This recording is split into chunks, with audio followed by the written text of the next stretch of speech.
రాష్ట్ర వ్యాప్తంగా నిరసనలకు బీఆర్ఎస్ అధినేత కేసీఆర్ పిలుపులో భాగంగా నేడు జగిత్యాల ఎమ్మెల్యే సంజయ్ కుమార్ ఆధ్వర్యంలో జగిత్యాల జిల్లా కేంద్రంలో ఆర్డీఓ కార్యాలయం వద్ద రైతుల పక్షాన ధర్నా కార్యక్రమాన్ని చేపట్టి ఆర్డీఓకు జగిత్యాల ఎమ్మెల్యే డాక్టర్ సంజయ్ కుమార్ వినతిపత్రం అందజేశారు. కార్యక్రమంలో జెడ్పీ చైర్మన్, బీఆర్ఎస్ నాయకులు, కార్యకర్తలు, రైతులు పాల్గొన్నారు.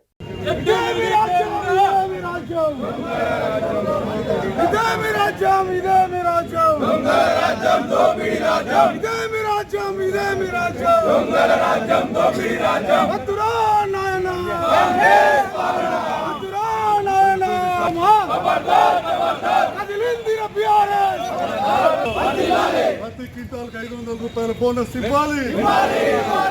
ప్రతి క్వింటాల్కి 500.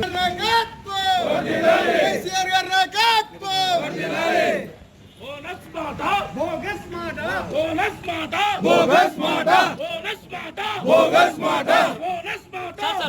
మాట